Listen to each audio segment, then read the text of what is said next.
Good evening, everybody. Welcome to another edition of the Inside the Pitch Den. My name is Scott Morgan, Motor City Mad Mouth. Glad to have Jeremy Ballrick, Melfar Jr., Tom Shanahan, and Candy Eveling alongside of me tonight. This what we have here tonight will be NFL teams making pre-draft moves. This is where the chess game definitely starts. Everybody knows the crew, and this show will take a break until May 19th.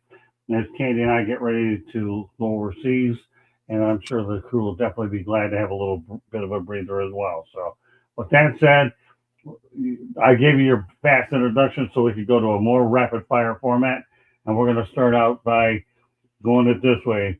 We're going to talk about teams that were wiped out by the transfer portal this year. Penn State had 46 departures. West Virginia had 44 departures. Arkansas and Mississippi State had 38 departures. Michigan State, Tommy, they had 37 departures. Auburn and Florida State had 36 departures. And Cal had 35 departures. Colorado and Washington State had 34 departures. Okay, Tommy, we're going to start off with you. Let's go out there and assess exactly what is taking place with all this. Hi, Eddie. We're going to bring you on some shows, so stay tuned.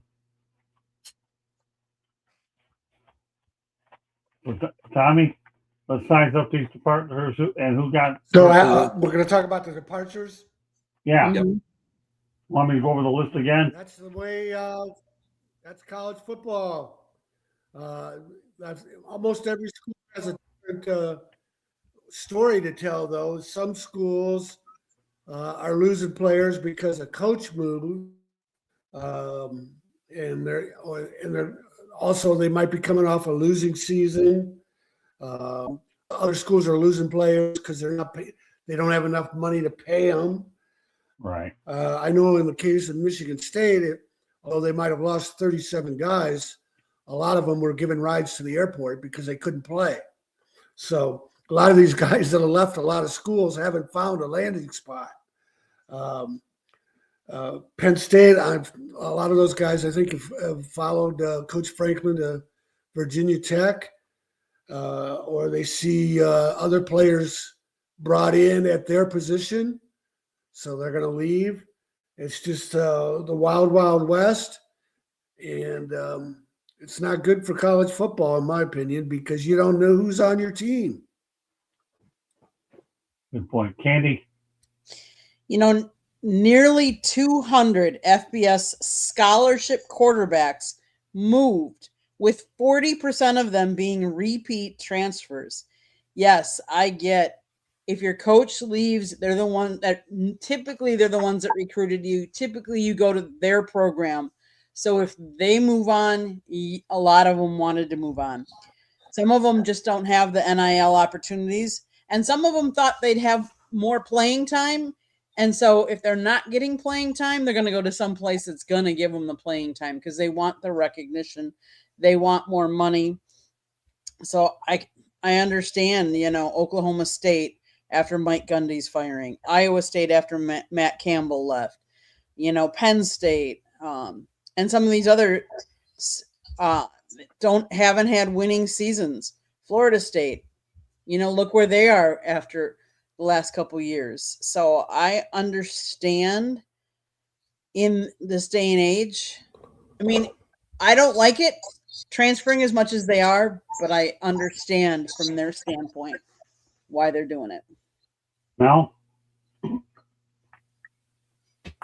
Yeah, I think Tom hit the nail on the head, and I think Candy did as well. When you're talking about coaching changeover, you're going to have those situations when the coach leaves, players are going to leave because the guy who recruited them is no longer there. In some cases, they follow him. In some places, they look for greener pastures elsewhere. When you have a new coach come in, obviously he's not going to try to lose with the same players that just got the previous coach fired. So he's going to bring in some new players, some fresh blood. But this is just college football, the way that college football is right now. Even if there are no coaching changes, if you're not getting the amount of playing time that you feel that you deserve, then you're looking to transfer and hopefully get some playing time somewhere. Now, it doesn't matter whether it's college football, whether it's college basketball. You see this stuff going on all the time, and it's in both men and women's sports. I'm not really a big fan of it. I believe that you should make a decision to go to school based on where you're going to get a quality education, and how that's going to affect you for the rest of your life. These kids now are just going to school simply to they're chasing money and looking for the biggest paycheck and hoping to get an opportunity to play. Nobody wants to compete. Quarterbacks don't want to compete for starting jobs. They want to be given starting jobs. So they leave one place where they leave a place and go somewhere else and hoping then that somebody will give them a starting opportunity. You can't develop as a player by doing things like that. Jeremy. Well, there was 4,543 total players that entered the transfer portal this year, and 1,002 of them have either no school available or as withdrawn from the transfer portal, as in they don't have a team. This is a travesty. This transfer portal, coupled with NIL, coupled with the coaches leaving and everything else, all of this is compiled to, once the recruiting's done, they won't have a school to go to. Yeah, see, one of my future guests that everybody should get familiar with, his name is Mike Kelly, who's working for I think the new Continental Football League is going to be on here at some point or another. Right now, he's so busy getting his league for him. And when he does come on, he has a league that a lot of these guys could end up landing to, so it's a good point. All right, let's talk about some of the undefeated college football teams since 2010. I'll list them. Obviously, we know about Indiana in 2025 being the latest, Michigan in 2023. 2022, you had Georgia. 2020, you had Bama. 2019, you had LSU. 2018, you had Clemson. 2017, UCF, although I will call that a pseudo national championship, okay, because that's exactly what in their minds it is. 2013, you had Florida State. 2012, you had Ohio State. 2010, you had TCU. 2010, you had Auburn. And there you have it. So, with that said, okay, let's talk. Which of that group, which one do you think was probably the most interesting one, Jeremy? I'll let you start with this. I'm going to say Bama. Oh, yeah. Okay. Okay. Any reason? They've been the top dog for so long, and the fall off this year is what it is. But that was one of those years where they had a fall off and yet still prevailed sort of in the SEC. Okay. I like that answer. Great stuff, Jeremy. All right, Mel. I mean, I would say Indiana with the gauntlet that they had to go through in the Big Ten this past year, coming from where they came from, even though they had the phenomenal season the year before. But, the Big Ten is big boy football, the gauntlet that they had to go through in the Big Ten, and then what they had to go through in the college playoffs. And to be able to sustain that level of play week in and week out for the number of weeks that they played, I think it was 16 weeks. I think they went 15 or 16-0 this past year, and winning the Big Ten championship, playing in the Big Ten championship game, winning the Big Ten championship game. So I mean, that's a tough schedule. I mean and so I think that's very impressive, especially coming from where they came from, out of nowhere. Okay, Tom. Yeah, Indiana was a fun team to watch. Another team I guess I would mention is LSU. They were dominant in spite of Ed Orgeron as the coach. So that was pretty impressive. And then I've got to mention my hometown's team, Big Rapids, Michigan, Ferris State University. They've won 4 or 5 of the last NCAA Division II titles, and they were undefeated this past year after losing Trinidad Chambliss to Ole Miss. Okay, Candy. Yeah, I'm gonna be on the Indiana bandwagon here. Only 2 teams have ever finished 16-0. Yale back in 1894, and now Indiana in 2025. We never thought of Indiana as a football school. It was always a basketball school.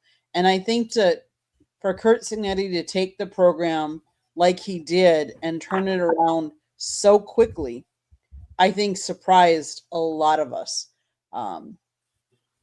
Kudos to him being a good coach. And let's face it, there wasn't a ton of transfer portals on that team either. So kudos for him and Indiana. Yeah. Kinzer, good to see you, brother. All right, so all right, Jeremy, you're going to have to start. One of your responsibilities going forward, my friend, is I want you to start monitoring the chat room. Okay. I am. He has done a little bit. Good job. That's okay. I want to keep you. You know, how do you not go with Indiana? But my honorable mention will be Michigan, because that team with Jim Harbaugh was on a mission to win it, and they obviously followed through despite the coach getting suspended, and they had another guy taking his place. So anytime your head coach gets suspended, and they are also cheating. And they Wow. were also cheating. I get it, Tommy. I know. Well, number one, you don't like Michigan anyway, so it doesn't matter. But yeah, you're right. I'm not going to say that they weren't cheating or they were stretching the rules a little bit, because we know, but they got punished heavily for it. But I'm with you. Hey, but I'm not taking away from Kurt Signetti. This guy came out of nowhere. He came from James Madison University. All he did was turn Indiana, who ends up walking into the college football playoff, and beat the daylights out of Alabama. I mean, think about it. If you would have saw this matchup, Indiana and Alabama years ago, you'd have thought the Crimson Tide would have whooped them. But the one time that these two end up meeting, it was Indiana. And it almost looks like the football team beating the basketball. I'm sorry, it almost looks like the basketball team beating the basketball team, and now you have football against football with Indiana coming on top. So I'm with it. I said honorable mention, Tom. I didn't say that was the primary one. I went with y'all. Okay. And it was in the okay, everybody's focusing on this one. Mm-hmm. Well, guess what? It's Dabo time, because actually Dabo Swinney came out and said that colleges need to do better with 98% of the college football players who won't make the NFL. Jeremy kind of alluded to that. Nobody wants to write about all these kids in the portal that aren't going anywhere. I believe college football is set up to roar 2% that can make it to the NFL. We should do better with the 98% that will not play in the NFL. Jeremy, you kind of tipped your hand on this. Now you can continue tipping it some more. Well, in the Power 5 conference alone, the number of transfer portal students uncommitted is 600. That's 60%. Group of 5, the AAC, Sunbelt, MAC, CUSA, and Mountain West are 300 to 350, and 50 to 100 are out of FCS or Division II and JUCO colleges, as well as international players. But what he's talking about is the fact that only 2% of every roster combined through all of the divisions make it to the NFL. This isn't about who can't play in college. This is more about who can't play at the next level. You know, it goes back to the age-old adage, 1 in 10,000 kids get drafted.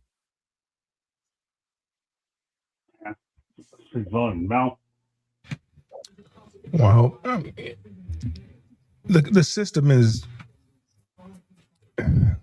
Dabo's complaining because he's not winning right now, I don't think, and he's not the big guy. He's not sitting on top of the mountain like he was a number of years ago, really kind of reigning over college football with the things that they were doing there in Clemson. Being able to beat the likes of Alabama and winning a couple of national championships, 1 or 2 national championships, whatever the case may be. But, and again, it goes back to what I've been talking about. I mean, kids aren't going to school to get an education anymore. Kids are going to the highest bidder. That's what they're doing. They're going to get paid. They don't care where that degree comes from. That doesn't matter to them anymore. And, a lot of that starts at home. A lot of that starts with your coach. It starts with your family, making those type of decisions. Only a small percentage of these players are going to go professional. In professional football, they're going to become professionals in something else, and they need to prepare themselves for life after football, because there will be a life after football, whether you make it to the NFL or not. And so those are conversations that coaches need to have with these kids. These are the type of conversations that my coaches had with me when I was in college, and hopefully these coaches are still having these types of conversations with these young kids now. Not all of them are going to make it to the NFL. The vast majority of them will not make it to the NFL. The NFL is for the elite of the elite. What they are getting is an opportunity to earn money in college, for their play, which is something that we did not have the opportunity to do. And so they're able to get a much greater head start than we were able to get, than we had.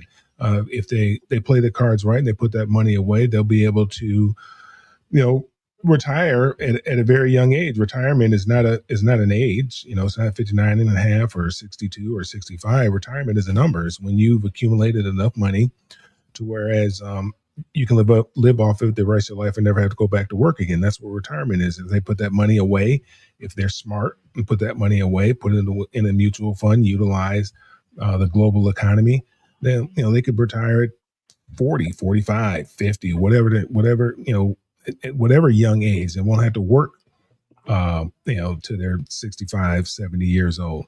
The reason why you see those old people at Walmart, those greeters at Walmart, they're not there because they want to be there. They're there because they have to be there because they have a lot more a month than money, and that's why they're there working at Walmart. So these are just conversations that you have to have with young people, hard conversations that you have to have with young people. Some of them will take to it, some of them won't, and it would be the same number of people taking that that would take that conversation to heart, regardless of whether they had NIL or not. It's going to be the same people who are going to fall on hard times prior to NIL that are going to fall on hard times after NIL. Great points, Mel. All right, Tommy. Yeah, I don't think anything's really changed. It's always been that way with college athletes, and most of them aren't going to make it to the NFL. But the only difference now, of course, like it's already been said, is now that they can make some money, even though they aren't star players. Everybody's getting paid something. Yeah, I don't think anything's really changed. It's just a different background to it now. Candy. Well, he's talking about the lack of emphasis on education. Let's face it. He believes the system should prioritize developing the 98% of players who won't play in the NFL rather than focusing solely on the 2% that do. He really wants to go back to focusing on graduation, and these kids aren't focusing on graduation. They're focusing on making as much money as they can in college sports, whether it be depending on what their sport is. But and he also said that former walk-on is concerned about roster changes, potentially eliminating the ability for walk-ons to join programs because you have so many transfers and stuff like that. So I think that's interesting. I had never thought about, how many walk-ons have made it in college and then in the pros. So we'll see where this college landscape goes from here. Well, that's a great segue to what he also said, because he says that when he talks about screwed up 30-year-olds, that too many athletes aren't graduating and are going to end up being screwed up. We have a bunch of screwed up 30-year-olds that have no degrees, have spent their money, they can't play football and aren't connected to anything. So this is a good theme, Tommy, where a lot of this tends to get connected about this day and age, Tommy. That 30-year-olds are not getting their degrees, and if they're using their money up, then it's double jeopardy. Again, I don't think anything's really. It's an age-old problem. It wasn't until the 1980s the NCAA put in some rules and regulations that they had to show their players were working towards graduation to be eligible. So there's new about this. College football, college sports has always churned out athletes, used them up and spit them out when they were done with them. Candy. Swinney has also, and I didn't realize this, he has the highest graduation rate in the country last season of all of the college football programs out there. So I thought that was very interesting. But yeah, college is for education. And I think that's where all these athletes forget. Well, that's where it starts. Oh, what was the question, Scott? I'm sorry. Oh, it's okay. He's just talking about these athletes, 30-year-olds are all screwed up because they don't have an education and all that stuff. Well, I mean, I think that, and I know some people don't particularly care for him, but uh, what's the guy's name over there at Arkansas, the basketball coach at Arkansas? He talks about Coach Calipari. He talks about it all the time. About these kids and what they need to do and ensure that these kids are getting an education. I mean, if you're just a hired gun and you're going from school to school to school, then you really have no place that you can go back to and finish your degree. Because you're just a hired gun. They could just kind of look at you cross-eyed when you come back and things that work out for you in your pro career, and you're looking to go back somewhere and finish your degree, and they're like, we paid you. If you want to come back to school here, then you can use some of the money that you received while you're here and complete your education. So I've talked about it ad nauseum.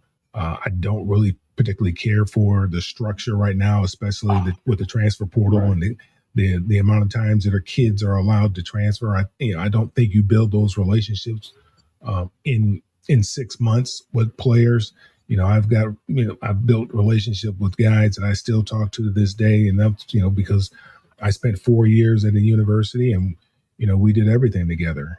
We hung out together, we lifted weights together, we practiced together. We went to class together. We did everything together. So we have a lot of history with one another. And there are people that that I call lifelong friends because of the amount of time that we were able to spend with one another. That time that we spent with one another, the conversations that we've had over the years. I care about them and their families. They care about me and my families, and it's a genuine love that we have for one another. So who have I spoken to so far on this? Jeremy has to go. Oh, go ahead, Jeremy. You got the last word on it. But yeah, there was a time where there was more seniors going into the draft than juniors, and we're not seeing that anymore. Because with the NIL, with transfer portal and bouncing from school to school, whether they get paid or not, these guys are getting out as soon as they're eligible for the draft anymore. There's very few that actually stay and get their degree. And some of the ones who did stay many years, it's because they were getting paid more than they would have as a rookie with NIL money, like Carson Beck, Bo Nix, and what he did with Oregon. He was getting paid by them. You had, what was the other one? Michael Penix. He was another one that stayed in late in school. It happens all the time anymore where either they get their degree and then not even have to go to college and get paid to play, or they're not getting their degree at all. And look at Laken Tomlinson, the guy that came out his junior year out of Duke. He made it a point. He said, during my off season, when I'm not in training camp, I'm going to be taking courses, because he was going for a medical degree to be a neurological surgeon. He graduated, I think it was 2 years ago, with his doctorate and his medical degree for neurological surgery, so he can start a practice as soon as he retires. Jeremy, in a future show, I want everybody probably in the next show to keep this name in the back of your mind, because I don't have time to get to today. Tommy, you probably are the only one. You ever heard of Richard Diana? I've heard of it, but I don't know who he is. I've heard the name. What is it? Richard Diana. Used to play for the Miami Dolphins. I'm going to talk about him in another episode. And Dolphins drafted him 1 year, and they quit. After 1 year, went back to medical school and became a doctor. And that reminds me a lot of what you're saying, Jeremy. Well, I'll mention him in a future show. I don't want to get off. I wanted to add one more thing. Sure, go ahead. The top conference in college football for graduation rate, it's the Patriot League, the one with Army, West Point, Navy, Bucknell, Lehigh, Colgate, and Lafayette. They're at 94% graduation success rate for their athletic programs as a whole. That's pretty huge. Well, it is worth noting that as of January 4th, Clemson is actually being aggressive in the portal. So I guess it's safe to say they finally had to figure it out. We don't need a lot of time on this one. Are you glad that maybe Dabo Swinney got it right? Because I'll tell you one thing, the kid that we had on, what's his name? Adam Randall. Adam Randall. Right. So he obviously was thankful for Swinney, but I think when you think about it, you think Swinney's finally getting it now that he's being more aggressive in the portal. Jeremy, we'll start with you. I do think he's embracing the portal because now Clemson is starting to lose players to the portal. So they have to recoup those extra losses than just seniors who graduate. Okay. Mel? There was a question in there? I'm sorry. Yeah, no, it's okay, Mel. We're talking about Clemson finally embracing the portal and Dabo Swinney dabbing into it.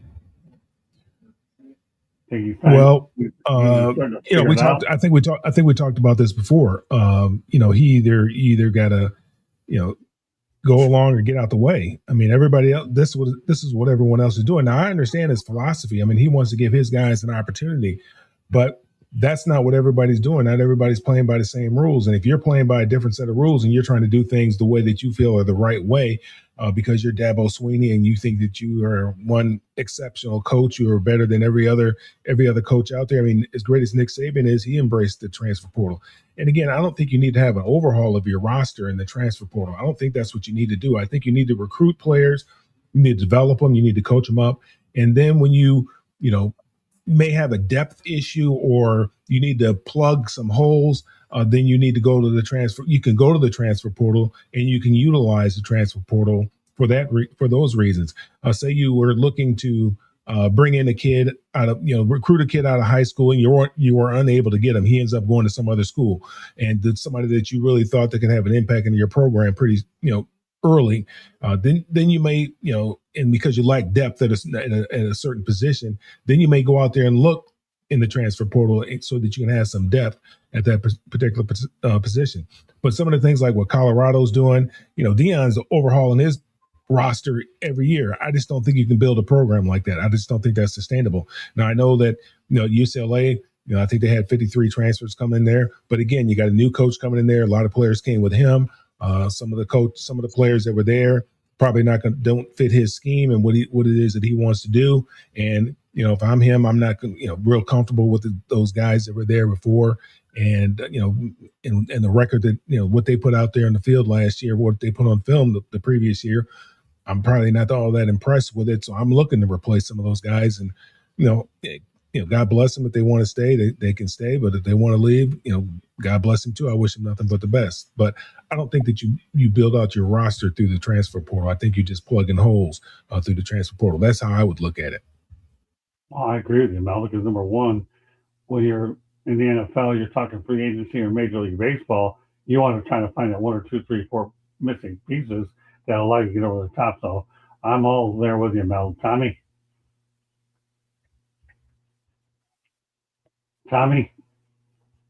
Is Dabo getting it figured out? Yeah, he's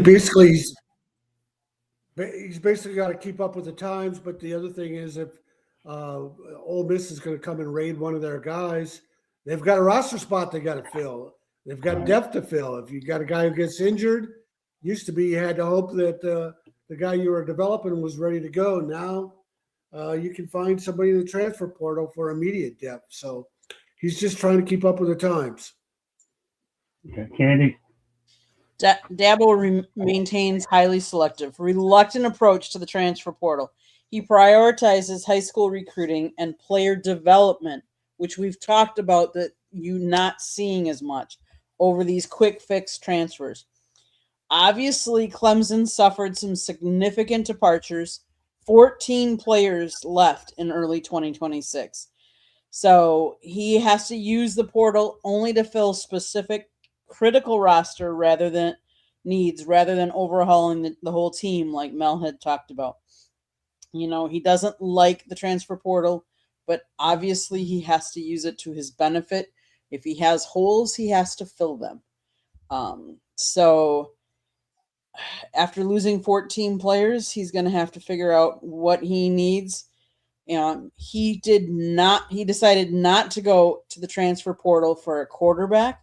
He is trying to develop from what he has already recruited within his program, which we have said we have said that a lot of the coaches aren't doing that. A lot of the coaches are doing transfer portals, but player development is one thing that I'm going to give him credit for, because that's something that I think a lot of them are missing these days. Yeah, and Dabo Swinney, I've never met him, but I hope to at the ACC media days in July. I'm definitely, after speaking to him and getting to know him these last few weeks through everything I'm hearing, he's a guy I certainly want to get to know a little bit more. Tommy, you've met with Dabo before. What kind of a person is he? I'm sure you have. Well, I think Dabo's a great guy. He's trying to stick to the old way that college football was, and at some point he's got to realize you can't do that. The game is changing. Okay. I think Dabo has the players' interest at heart first. Yeah, again, I with each and every week going through a lot of what he's dealing with, I'm starting to really feel like I want to get to know him deeper. Okay, well, guess what? This likely wouldn't have happened if Miami did not pay Carson Beck $4 million this year, or if they didn't make the playoffs. Where are we going with this bad boy? All right, let's talk about Duke quarterback transfer. Darian Mensah is obviously now with Miami with a record-breaking NIL package to hover around $10 million. For sources close to the situation, the Hurricanes have found their quarterback for 2026. Now the rumors are heating up. He will be, well, obviously we talked about Miami for $10 million bucks. And I guess when you look at the dynamics of this whole thing, is that Mensah is making LeBron type of decision, which he announced he would return to Duke a month prior, and which we all know by now is a decision comes after a month. He made a decision about staying at Duke. And we talked about, so I guess when you look at the $10 million associated with him, you got your $10 million college quarterback. And Miami's the school, obviously, to watch for Darian Mensah's top receiver. As Duke wide receiver Cooper Marquette has entered the transfer portal. I don't know. Marquette totaled 1,106 receiving yards and 7 touchdowns. And his numbers are 72 for 1,106, 7 TDs, 15.4 average. Meanwhile, for Mensah, he takes to Miami 3,973 yards, 34 TDs, 6 interceptions, with a quarterback rating of 76.6. And obviously, that's where you have it. So both obviously signed contracts to return to Duke in 2026 and entered the portal.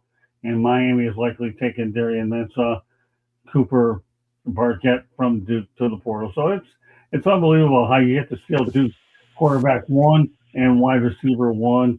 And obviously the former. So when you look at Marquette is one thing, but then you also look at who's coaching Duke as well. You have Manny Diaz, who used to be the Miami Hurricanes coach. All right, Jeremy, I've given you a lot to bite on. Let's try to dive into this. Daria, I'm trying to figure out what the question is because you rattled off a bunch of stats. But Manny Diaz is a good coach, and he's doing a good thing there with Duke. And Duke is a top 4 school for graduation rate over the last 10 years. So there's another school that likes to develop their players. Yeah, and the question was, I was just basically giving all the facts between Mensah and now Marquette. So how they're trying to get their top 2 is really what it is. So when you can go ahead and take their top 2 players, that's pretty impressive work, isn't it? Oh, yeah. I mean, that's somebody doing their homework, and whether they gave them NIL or whatever, or they said, hey, we actually develop our players here. You'll actually get your degree. You'll be able to play a few years. You're not going to be just a one and done guy. No. So the kid, he's not at Duke, right? He's at Miami. He went to University of Miami, right? The Miami in the portal. The guy started out at Tulane. Was at Tulane for a couple of years, and then he went to Duke. It was at Duke for 1 year, put up some respectable numbers, I guess, and now he's got a big payday at Miami. Now I can't believe that they, that they're giving him this kind of money. It says Duke gave him 2 years, $8 million. He had a 2-year, $8 million NIL contract with Duke, and we know Duke is a very good school. Going to Miami, obviously, there's going to be a lot of expectations, and there's going to be a lot more pressure there at Miami than he would have at Duke. But also is going to get a lot more visibility too. I mean, he has pretty good size. He's about 6'3", but he started off at a small school. So, I mean, here's a guy that obviously needed some developing. He redshirted his first year at Tulane, then he got an opportunity to play his redshirt freshman year. Put up some good numbers, parlayed that into an opportunity at Duke. I guess, again, put up some good numbers, and now parlayed that to an opportunity at the University of Miami. Here we go, the new world of college football. Tommy,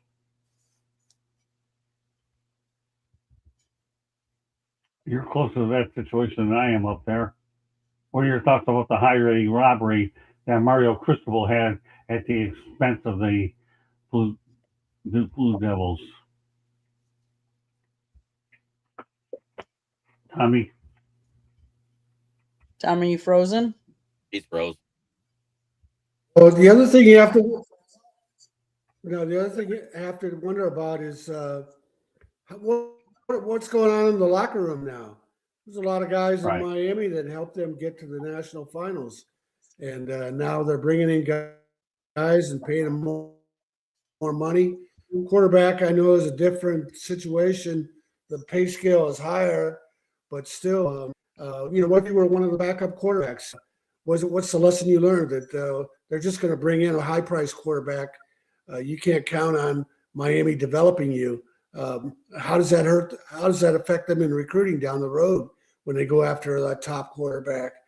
And the other thing I don't like about this is, Darian Mensah last year, well, first of all, he abandoned Tulane, but he still was getting the benefit of the doubt as helping elevate Duke's program, kind of the way Fernando Mendoza was helping elevate Indiana's program. And then he takes some money and runs and goes to Miami. So I think he's gone from being an inspiring story to a poster boy story for what's wrong with college football. Candy. I'm going to give a little bit of credit to Miami, though, because Mensah said he's already forged a relationship with Cristobal, who he raves about. But after seeing what offensive coordinator Shannon Dawson and offensive line coach Alex Mirabal have done, convinced him that Miami was right for him. Seeing what Dawson could do with those last two quarterbacks was super encouraging, Mensah said. And making the national championship last year was obviously another encouraging sign. But I think the biggest thing was how physical they are up front. I think Coach Mirabal is one of the best in the country. And so I wanted to come and play behind a line like that. Makes a difference too, I think. Yes, obviously payday is always important, but I think sometimes it's the coaches that you're playing for too, and not necessarily just the head coach, but the coaches that you have one-on-one contact with makes a difference. Yeah, well, it sure does. And I think, let's face it, Miami's got a lot of money down there, and they're going to spend it. And they're not worried about what people think about it either. So that's just how it actually kind of works out. And Mario Cristobal right now knows that when you have the resources that they have down in Coral Gables, why not do what you've got to do?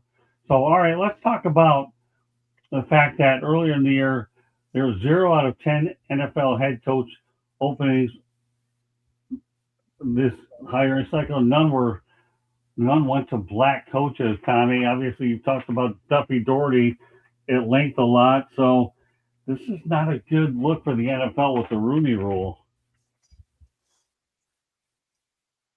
Tommy?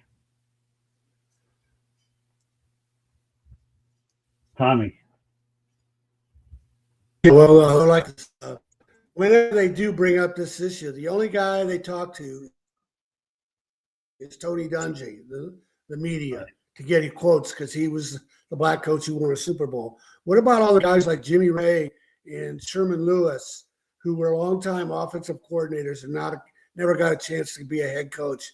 They have an opinion too about not getting a chance, not getting interviews. But the media does the lazy thing, and they just go to Tony Dungy all the time. There's other guys that deserve to talk about this issue. And Jimmy Ray, Sherman Lewis's health isn't good now, but Jimmy Ray and Sherman Lewis, Duffy Doherty gave them their start as assistant coaches at Michigan State. They kept moving up into the NFL. They were offensive coordinators, and they never got a chance. So their opinion is as relevant as Tony Dungy's is. Andy? You know, 0 were hired, despite approximately 70% of the players being African American. The league entered the 2026 season with only 3 black head coaches. And the other interesting tidbit, there is a list of 11 teams that have never hired a black head coach. Do I think, is it fair? No, but I also think the best person for the job needs to be hired. I don't care what color you are. I don't care if you're male or female. The best person for the job should get the job, no matter what. Mel?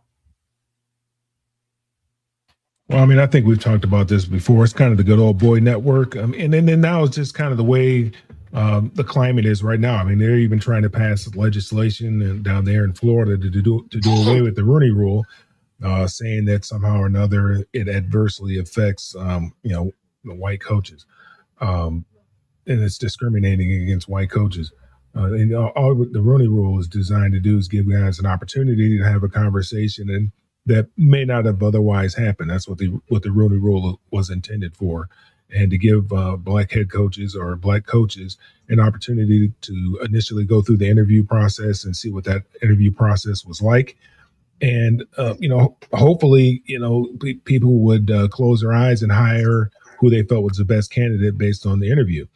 Now, the climate that we're in right now with the administration that we have right now and all the different things going on and woke all of a sudden, being aware and being woke, as they like to call it, is now a bad thing. These owners, they're going to hire what's familiar to them. And until we have a change in ownership, whereas we have some African-American owners, this really is not going to change. It's going to continue to hover around the same number that it's at. It's going to be a minority of the coaches that are going to be getting those jobs because these jobs are premium jobs and they're high-paying jobs. And, it probably bothers some people. They have to swallow real hard when they hire or when they see an African-American coach get hired, and you have to pay them the type of money that you're paying them. We know that it's not because of a lack of candidates. We know it's not because of a lack of competence. It's simply because they just choose not to do the right thing.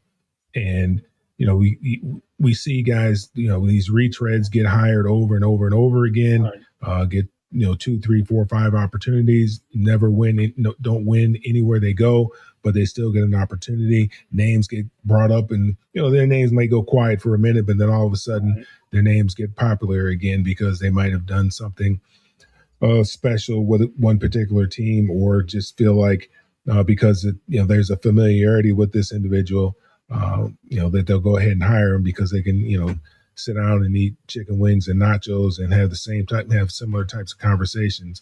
That's probably the best person for the job. But it's simply a change. It's not because there's a lack of candidates or competent candidates. It's simply because we need to have a change in ownership. That's it. The ownership needs to change.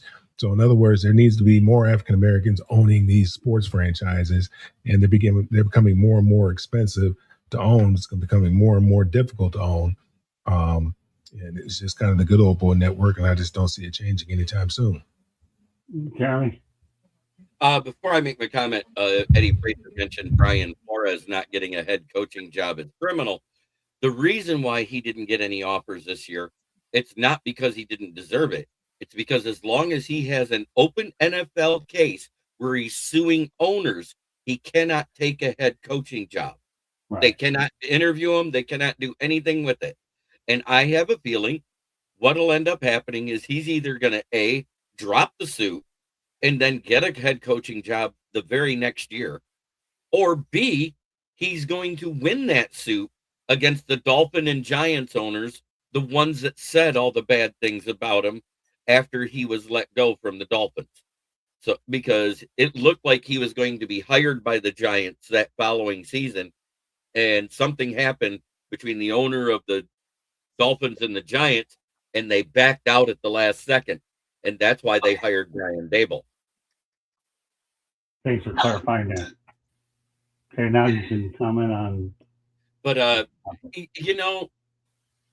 who all was the qualified coaches that were interviewed that they even did a second interview with? That's what you have to look at, because if you look, none of them got a second interview. And I'm not saying that they weren't deserving coaches. They were deserving coaches enough to get the first interview already. But if they felt like that was the right person for the job, they would have been hired, because the previous year we saw 4 get hired.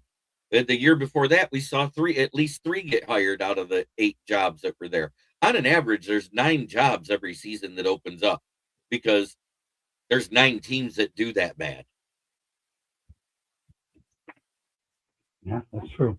All right, you want to talk about a good story that came out of the Super Bowl? I'll give you one, because these 2 guys started as teammates at North Dakota, and they became Super Bowl champions. The people I'm talking about are the walk from a shared college apartment in Fargo to the center of the field of Super Bowl LX is a path very few people ever get to travel.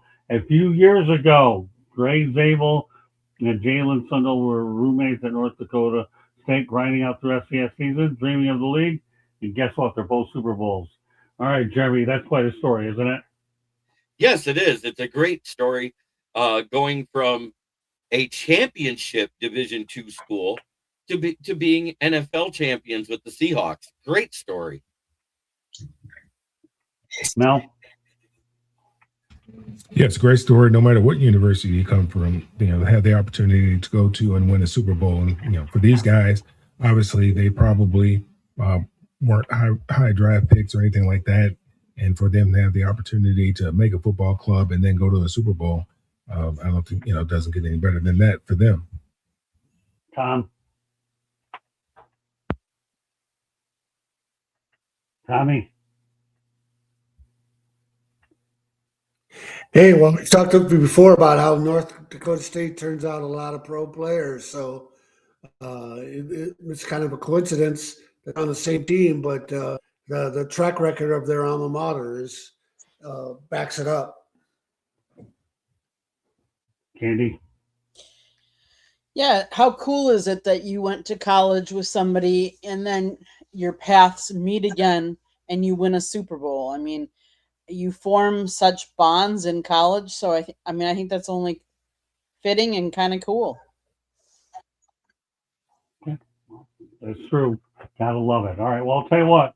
An old friend of ours is Dominican Sue. Okay, Tommy, I got this one and one more topic, and then you can do the Shanahan report. Are you okay with that?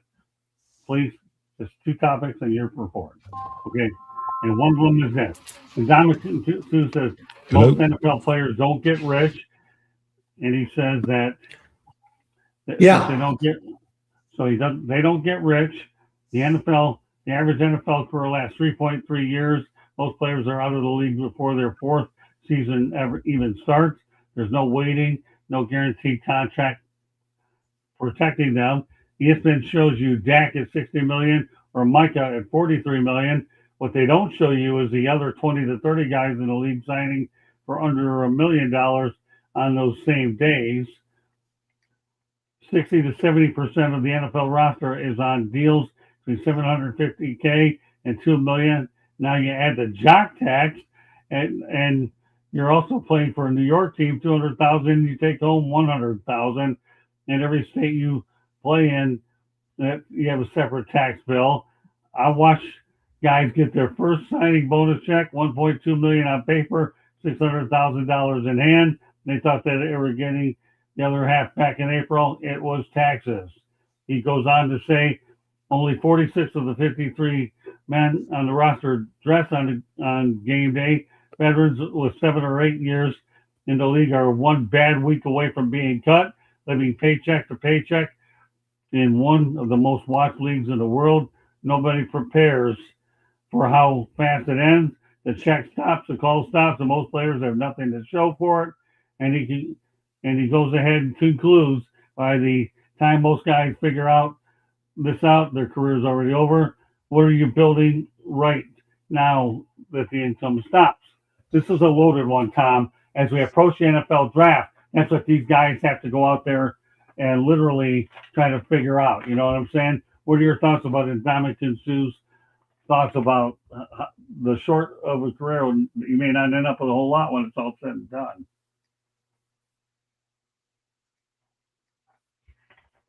Tom? Tommy? Tommy?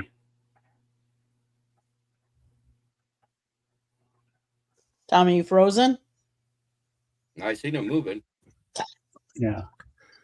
Well, I didn't catch. It broke up a lot on me. I didn't catch most of the question, but I think you're talking about Sue saying most NFL players aren't rich. Hey, most Jeremy, people coming do out me of a favor. college don't Summarize get the a lot NFL of what I minimum told. of 700,000 or whatever. Right. Jeremy, give them an overview of what I just mentioned. Maybe you just have to get back to that. I don't know Basically, what he's I don't have any saying. sympathy for an NFL guy blowing his money. Basically, what he was saying is how the rank and file players don't make as much as the top 46 on a team. Let's face it, every team has 70 players on it when you add it up. It's 69, actually. 16 practice squad players. Most of them don't make $1 million a year. And anybody below 2 million is more of the rank and file. They are the rotational players at the back end and maybe only special teamers. So I get what he's saying. Why hasn't anyone walked up to these rookies and do a rookie how to save your money program? They used to do it with Chris Carter back in the day when he'd do his rookie symposium where he'd invite other pros that retired with him. Why aren't they still doing that? Because what they need is a financial advisor, not an agent. They need a financial advisor, somebody that's going to say, hey, you just got a contract, and the rookie contracts now, I think up until the third round, are fully guaranteed. It's everything after that isn't. But if you go from the fourth round down, nobody makes more than $2 million per year.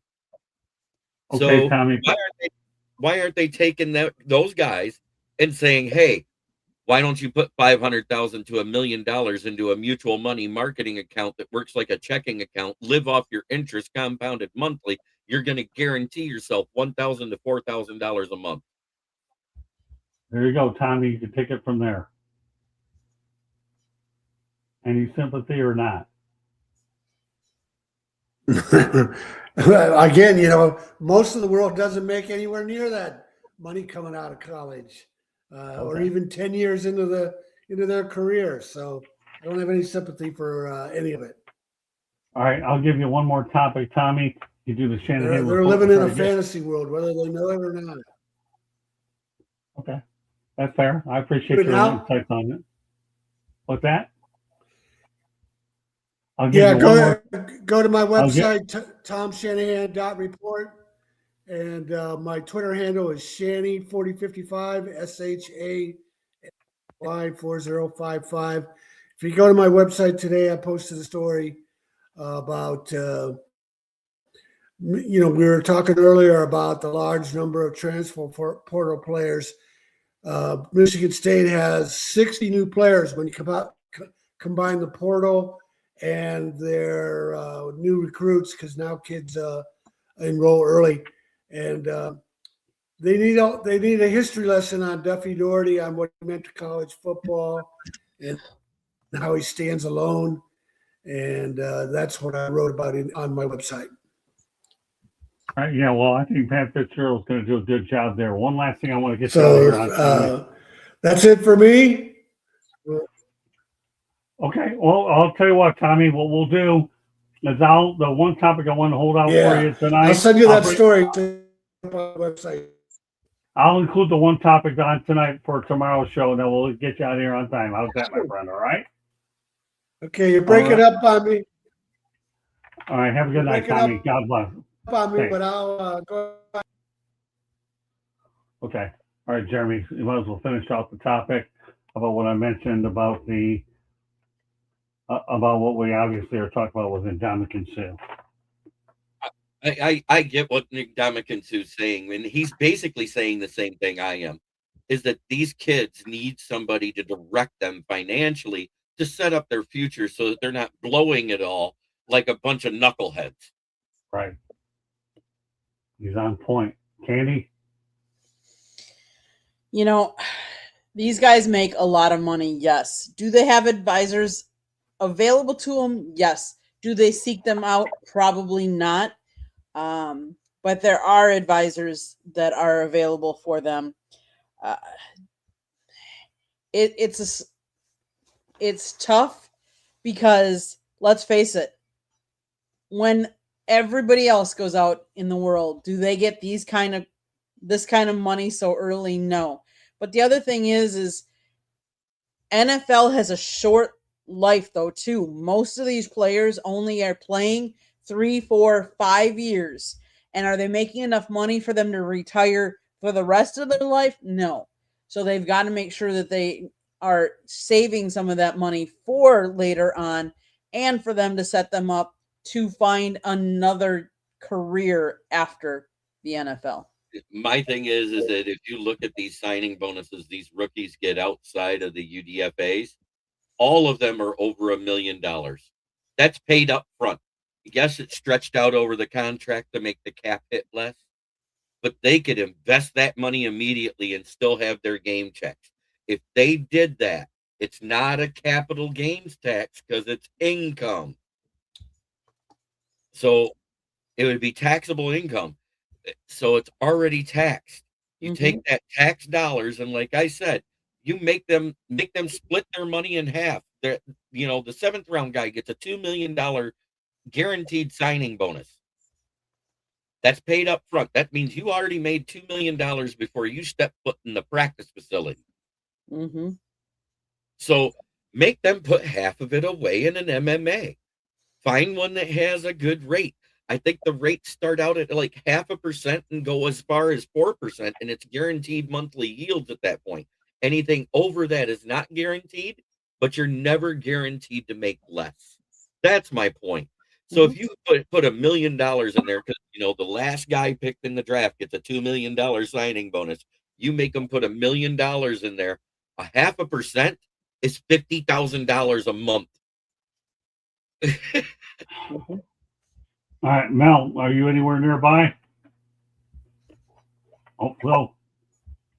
I think he's on the phone. That's why he had to Okay, go. well, that's fine. You know what we'll do? We'll go to another topic. It's not going to matter to him that much anyways. We'll talk about one of the most interesting numbers you're going to see during college football. 30.1 million viewers. So the most watched non-NFL sporting event. We're talking about the college football playoff national championship between Indiana and Miami. I'm at 30.1 million viewers, peaking at 33.2 million. Okay, Jeremy, some thoughts on that? I think it's amazing. It's great for college football. It happened. I wish they would do something different with NIL, and that's a whole nother thing. But the viewership is amazing. Do you realize that's 7 million more viewers than the NBA championships last summer? Yeah, that's impressive. That is pretty impressive for sure. Okay, Candy. Yeah, I mean, it helped that you had two teams from two different conferences, two different, one was Midwest, one was Miami. That always helped. It was a 4% year-over-year increase. ABC, so it was also televised on a couple of different. ABC dominated the viewership, owning the top 3 windows. It was the highest viewership in 11 years for the national championship. So kudos to them. I think part of it was how many people wanted to see the Cinderella story of Indiana and the fact that they went 16-0. Like, could they do it, against a historic program such as the Hurricanes? And let's face it, the NFL markets football very well. Piggyback CFP, 30.1 million viewers. Not a bad haul. Okay, well, you know what? There's no question that, and they did it at Hard Rock Stadium where Miami had home field advantage, but or did they? But that said, we're going to go to a station break. Hopefully, we'll get Mel back on as we have a couple topics I want to get his opinion on. Go ahead, Candy. South Florida Tribune Publishing Company published a book, Lessons from the Microphone, Tuning into the Enduring Wisdom of Visionary Leaders. It is written by our host, Scott, the Motor City Madmouth Morganroth. Talks about his 40 plus years in the media and how it has evolved and changed. Go get your copy today. It's available on Amazon, Barnes & Noble, Kindle, Google, and Apple Books. There's also a link on our website, and the audiobook is out as well. So whichever way you'd like to read it or listen to it, it's available. Go out there and grab your copy today. As far as our website, www.southfloridatribune.com, we have a plethora of great content on there. Jeremy writes, in fact, he's going to have one last draft profile that it will be going up tonight. He's written a bunch of them, so go to his spot on our website and find out all the different draft prospects that he wrote on. He wrote on a whole bunch of them, so definitely go check that out. I counted 22 so far. This makes 23. Good for you. So anybody, if you're interested, go check those out on our website as well. If you like to listen to podcasts, you can find us wherever you get your podcast. If you want to advertise or you want to be a guest on the show or have topic ideas and you don't come in the chat room, you can always email us at southfloridatribune@gmail.com. And last but not least, if you see that red subscribe button in the lower right-hand corner, that means you have not yet subscribed to us. Or if you're watching on Jeremy's, please subscribe to us. And if you're watching on ours, please subscribe to his as well. We both obviously are giving up our time to do this. We would hope that you are enjoying it. We would ask that you would subscribe to both channels as well. Monday nights, we talk baseball. Tuesday nights, we talk football here. Wednesday nights, you never know what we're talking about, so definitely tune in. Thursday nights, again, sports wrap. It's going to be either soccer or hockey. And then we are going to be on a hiatus for the next couple weeks because the NFL draft is Thursday night, so Fire Up will not be on.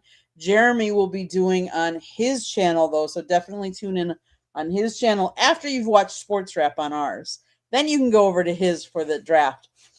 And then the next 2 weeks, we will be taking a little hiatus, although our channel will not be taking a hiatus. There will be still some programming on there.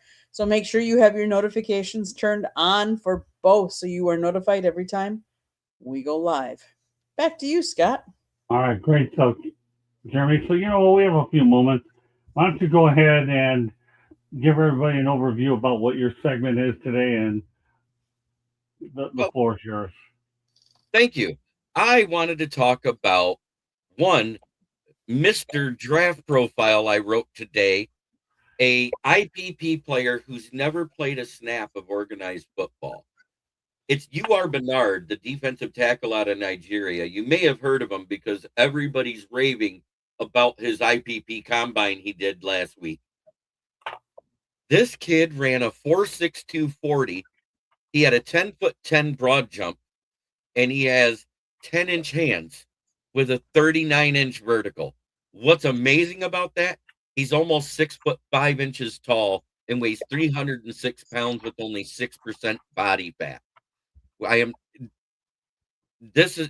Usi Umunyoria was the Osi Umunyoria, the old defensive end from the Giants, who is the one that does the scouting for the IPP over there in Africa. He's the one that found this kid. And just to put that in perspective, a 4.62 is the fastest defensive tackle in the draft this year, and he scored a perfect 10 by Math Bomb's RAS score. He looks like he will be a one-gap penetrator, but he has the speed to make up from behind if he misses. If he's put into a system where he's in a 3-4, he will fail because he cannot be just a nose tackle. He has to be put into a gap. So he fits a 4-man front system. So if you think about that, he's going to fit teams like the Lions, He's going to fit Tampa Bay, who uses a hybrid defense, both 3 and 4 man fronts. He's going to fit the Jags. He's going to fit Seattle's defense. He's also going to fit the 49ers defense. A lot of the other defenses have gone to more of a 3-4 hybrid, which means they use the 4-man front sparingly, and it's usually by dropping a linebacker in rather than an extra defensive tackle. Okay. Great stuff. All right, let's go back to Mel. Glad you're back, Mel. A couple things I want to get you up to speed on. Yeah, sorry about that. I had to take that phone call real quick. That's not a Appreciate big it. deal. That's okay. We work our way through it like we always do. So let's talk about the 30.1 million viewers most watched on NFL sporting event. That was the college football playoff national championship game between Indiana and Miami, which amassed 30.1 million, peaking at 33.2 million. What are your thoughts, Mel? How that one played out? That was just unbelievable, wasn't it? Well, college football, it's a big deal.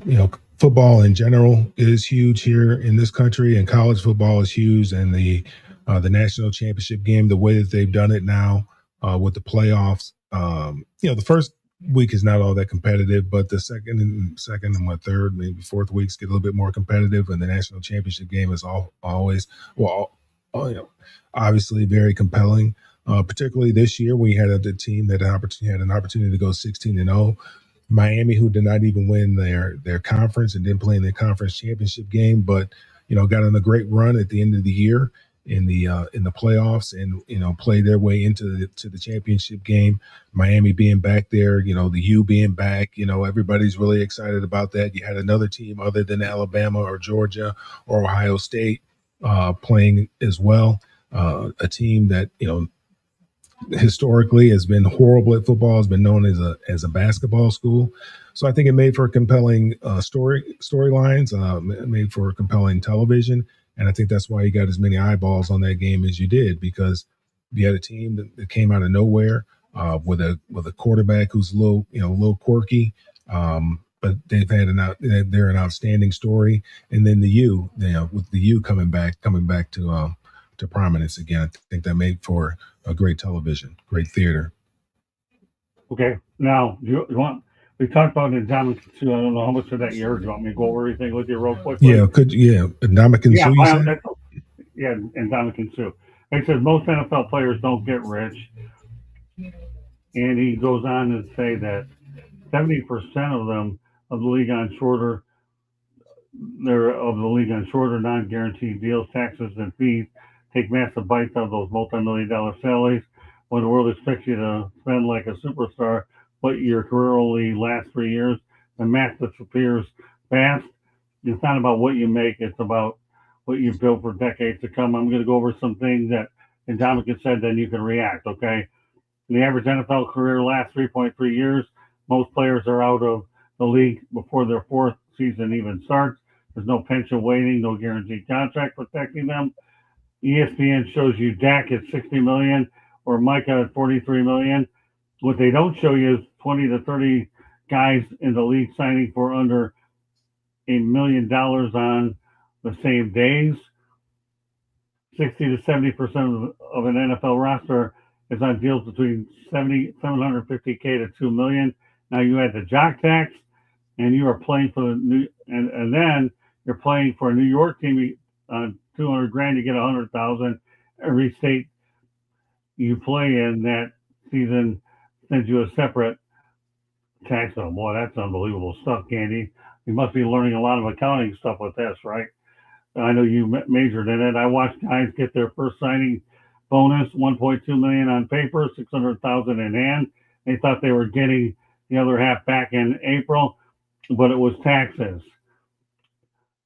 And only 46 of 53 men on the roster dress on game day. Veterans with 7 or 8 years in the league are one bad week away from being cut, living on paycheck to paycheck. It's one of the most watched leagues in the world. Nobody prepares for how fast it ends. The check stops, the calls stop, and most players have nothing to show for it. And he concludes that by the time most guys figure it out, their career is already over. What are they building now? Before the income stops. Okay, Mel, the topic's all yours. We've already commented on it. Yeah, it's not what you make, it's what you keep. And then Dominic is not saying anything that nobody doesn't know. Right. And he didn't feel this side of it because Dominic made a lot of money in the NFL. I was one of those guys that was on the bottom half of the roster, and there's a reason why the average NFL player's career is less than 4 years. It's because that's when you become vested, and that's when you get a pension and all those other kind of things. So it's on purpose. It's done by design. Every year they have a draft, so they're constantly looking for younger, cheaper talent. That's just the way that it is. And when you're paying a Dak Prescott $60 million. Well, and you're in a salary cap league, there's only so much money that you can allot for other positions. So that means that some veteran guys or, some guys with, who have an opportunity to maybe become vested are not going to make the ball club because you got to have some cheaper talent to fill out the depth of the roster. So what he's talking about is nothing new. I mean, these, young kids, especially African-American kids, when we go to school, we learn math, English, and science, and biology, and things of that nature. But we don't have a class on Wealth 101 or Finance 101, how to handle your finances, what to do with your money when you get the money. You can set yourself up for future by putting that money away. The 53rd guy can't spend like the number one guy in the roster. If I'm on the Dallas Cowboys and I'm hanging around the bottom of the roster, I can't spend money like Dak Prescott. I can't go into a club and buy everybody a bottle of the best champagne or the best cognac in the club. I can't do that. I need to be the one on the receiving end of that and let Dak do all that kind of stuff. But a lot of times what happens is the 53rd guy is trying to spend like the number one guy on the roster. And that's how you run out of money real quick, So these guys have to, and that's something that, again, the coaches, whether it's in high school or whether it's in college, because in the African-American community, we don't really talk about these kind of things that much. We know how to spend money very well. We know how to show that we know how to spend money very, very well, but we don't talk about saving money. They need to save a percentage of that money. A percentage of that money needs to be put away in a mutual fund, a Roth IRA or something like that. And just leave it there and allow that money to grow, because if you have an understanding of finances, you understand that money makes more money faster than people do. Because money never sleeps, money never calls in sick, money never has to go on family medical leave. Money is always constantly working. Wealthy people never have access to basically free cash or have cash just sitting on hand in the bank. They don't do that. They have the cash sitting on hand in the bank that they need in order to live day to day. But the vast majority of their money is out there working somewhere in the global economy. So these are the kind of conversations that people need to have.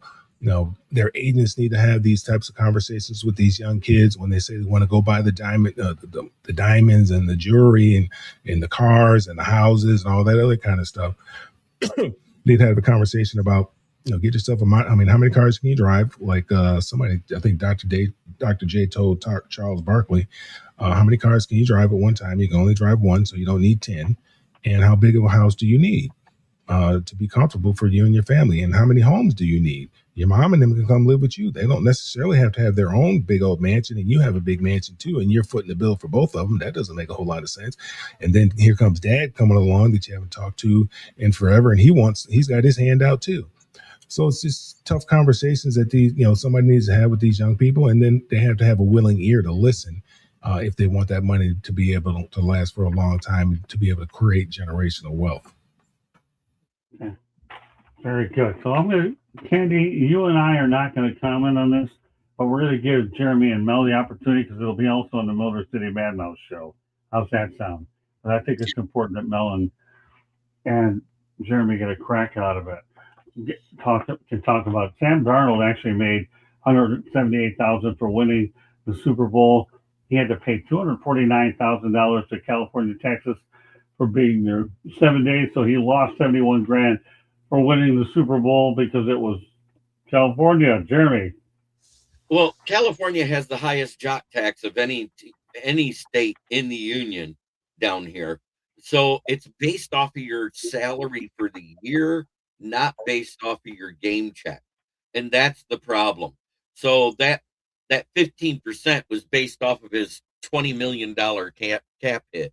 So it stinks But anybody that knows, the problem is putting the Super Bowl in California. Okay. Mel? Yeah, I mean, California is one of the most expensive places to live, especially for an athlete. And when you go there and you play games there, they're going to get taxed for that as well. That something something needs to give with the state of California. Like Jeremy says, I mean, the weather's great out there. They got a beautiful stadium there. But at some point in time, I think this one was up in Northern California this past Super Bowl, but I think it's coming to Southern California this year, or if I'm not mistaken, or very, very soon.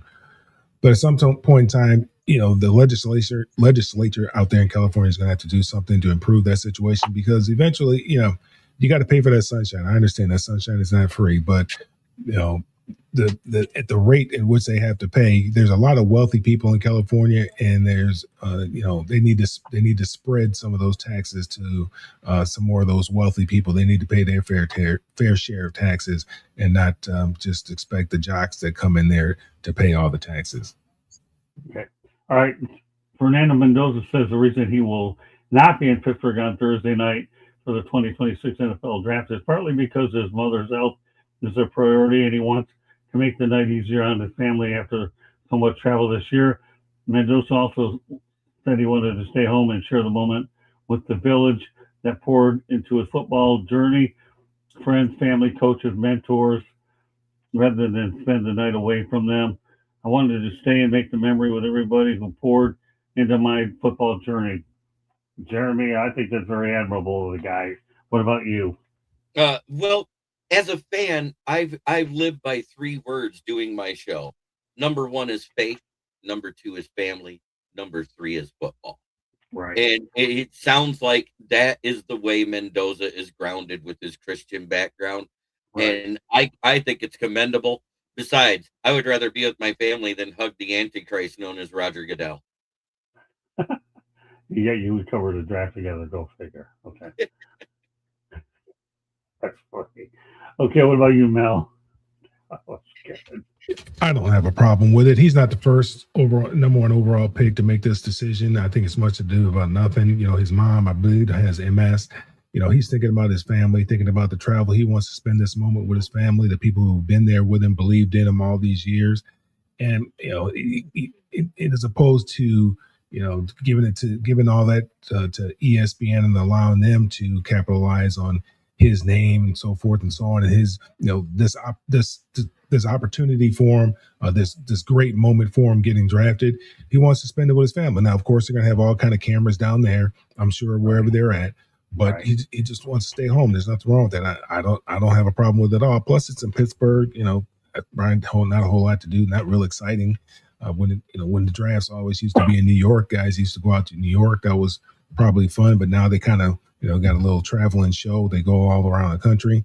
So being in Pittsburgh probably didn't help. But it wouldn't have mattered whether it was in Pittsburgh, whether it was in New York, whether it was in LA. It didn't matter. He was going to spend this with his family. Candy. Yeah, as I've sat here and thought about it, you know what? I'm not going to make a big thing out of it. It's completely personal. It's up to him whether he wants to be there or not. Is it his moment? Absolutely. Is it his moment that he could be on stage? Yes. But if he chooses that he'd rather be home for other reasons due to family not being able to travel, I mean, we don't know all of the story behind it. Maybe his family can't travel. We did see his parents at the national championship game. But maybe she can't travel now. And, if he wants to stay home and celebrate it with them, I'm sure they're going to bring the cameras into his living room for him to be on camera. So we'll still get to see him. We'll still get to see, his reaction. Kudos to him for not falling to peer pressure and to be able to stand on your ground and be able to make the decision what you feel is best for you. Amen. Yeah, like I said, I don't have a problem with it at all. I think it's commendable by the young man. So, all right, well, obviously, Detroit's tenure as a bowl destination is over because Detroit's college football bowl game is done after 29 years. Ford Field Pontiac Silverdome It's too bad, Jeremy, but I'm not surprised that this took place. It is sad, but it isn't surprising because with a -3 population rate and a lot of the southern teams struggle with going north to deal with winter when most of them moved away. Because if you think about it, almost all the southern states down there in that Bible Belt South, they all moved away from these northern states to get away from the snow. Why would they want to come back to the middle of it? And when we get ready to do my personal take, I have my first and only mock draft for KCB Network that I want to put up here, and I'll go over it with you. Okay. All right, we can do that after we get done with a couple of things here and bring up the draft order. Andy, some thoughts about, Detroit. I don't know what kind of history you have with it, but they've had one for 29 years as a Pontiac Silverdome and Ford Field. Yeah, I mean, my best memory there is that I got FAU into a bowl game, the Motor City Bowl, so that's always going to be a special memory for me. FAU ended up winning against Central Michigan, so that shares a great spot. So I hate to see it go, but FAU has the memories, and so does Howard Smoker. Go ahead. So the reason for the cancellation was the game was canceled after the Detroit Lions ended their involvement, citing the end of a title sponsorship and a shift in focus toward other events. Now, one of the other things we might talk about is, it's sad. Anytime you have a blue collar team that supports their teams like they do, to not have an annual football game played in their venue, it's sad for the fans because it's a chance for the fans to be able to get into a different game, maybe different, because obviously, let's face it, the Big Ten schools play in Ann Arbor, and then Michigan State is in. Forgive me. What town is it in, Scott? East Lansing. East Lansing. So the fact that nobody really plays downtown Detroit, it's too bad that the bowl game is going away because all the fans that could go into downtown Detroit and watch them might not be able to go to the other schools. So that's sad. Mel? So you're saying the Motor City Bowl is no more? That's what you're saying? It's over with? That's the one that George Perlis helped start, right? He actually did help start it now that you brought it up. Yeah, George Perlis was one of the... So what, last year was the last year? This past year was the last game for the Motor City? Was that the MAC champion against some other school?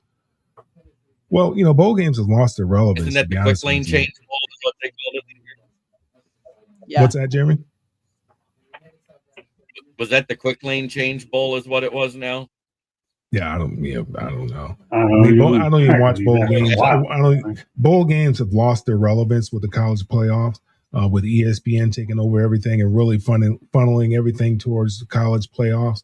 Bowl games have just lost their relevancy. I don't even watch bowl games really pretty much anymore, unfortunately. Right. But I remember going to a bowl game was a big deal. That's what you strive for all year long, was to get to the bowl game. For us, obviously in the Pac-10 at that particular time, it was to get to the granddaddy.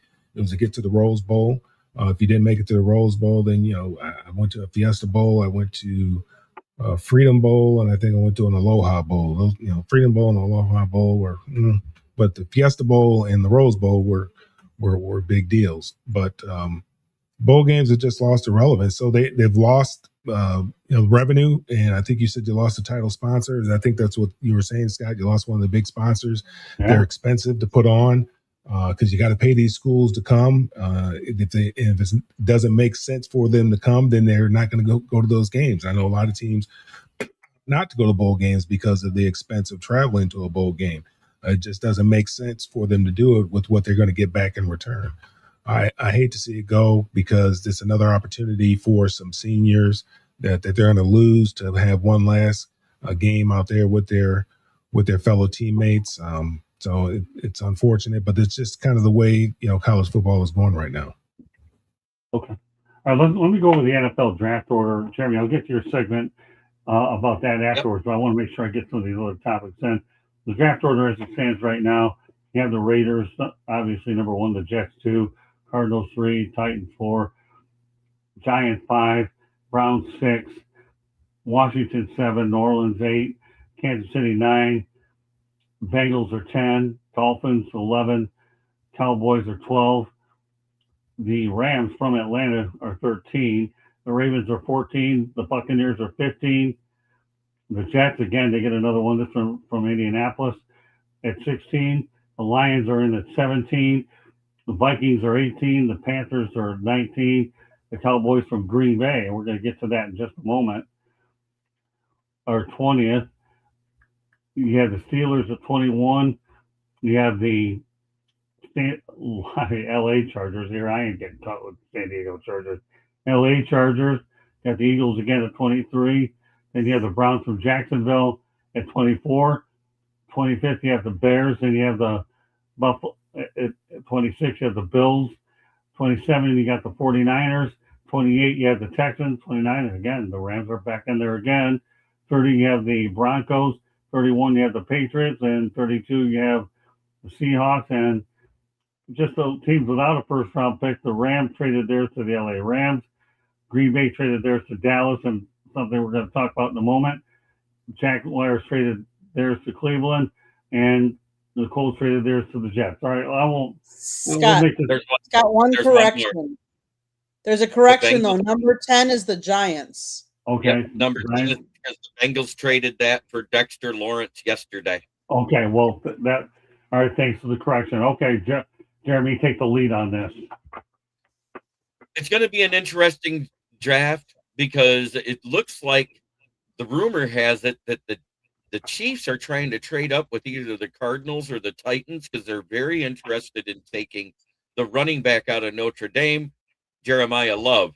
I think it's a mistake to draft him that high. I think they could possibly sit there. The only team that might take him ahead of him, but I doubt it because they just got Travis Etienne is New Orleans Saints. The only other one is the Washington Commanders. I think they'd be better suited to trade up with the Browns and just get just ahead of the Commanders because the Giants don't need a running back right now. And with the 5th and the 10th pick, I think they should go O-line and fix it so Jackson Dart doesn't end up becoming like Tua.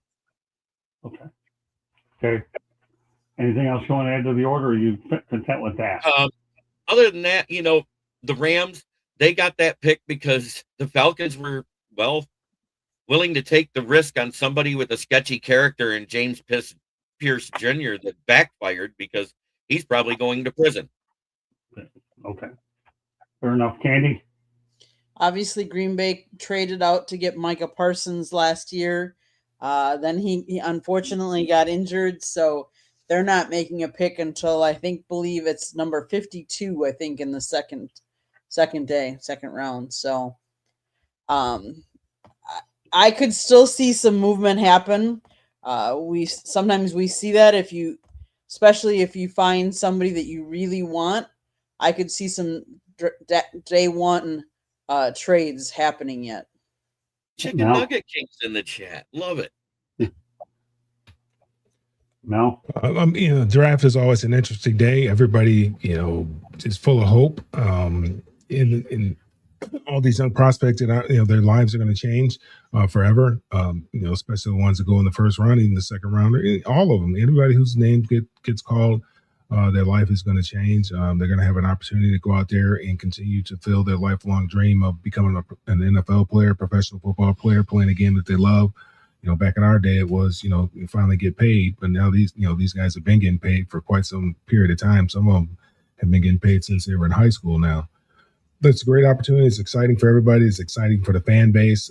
They're excited about the new opportunity, the new guys that are coming in, and the hope that their team will be the last one standing and holding that and hoisting that Lombardi trophy. Yeah, I've covered the draft so many different ways. I've covered it with the Dolphins, the Lions, and the Jaguars. And obviously, Candy and I and Jeremy got to do it live. So it's pretty interesting to see how these trades go as time goes on. Okay, well, we'll go down to Kurt Signetti's National Championship headset auction for $112,500. Bill Belichick's game-worn Super Bowl 36 headset auction for $10,200. So go figure. And we're just talking about his Super Bowl 36 headset in 2018. Signetti's saw a nearly $90,000 increase in the top bid in the last hour. It just goes to show you that Kurt Signetti, obviously, Jeremy, he's worth more. His headset means an awful lot, especially from a team nobody expected anything about. So I repeat, $112,000 is what it actually auctioned for. And again, so his headset is worth 0.6% of his salary. Right, not bad. No, sports memorabilia is going through the roof. And with Fanatics being the leader, that sets prices at a bar that the average person can't afford anymore. Candy? Pretty amazing the difference. Mel, I just want to quick say there is someone in the chat room that wants to say that he hopes all is well with you. Just want to make sure you saw that. Giving love to Mel there. But it's amazing sports. And I shouldn't say just sports. Any auctions, there are some significant money to be had, and for things that I don't normally think you would pay that much for. We've seen it all over the place, but yeah, $112,000 for the headset. Obviously, the proceeds from this record-setting sale benefit Indiana's name, image, and likeness. So it'll be interesting to see what that buys them. Mel?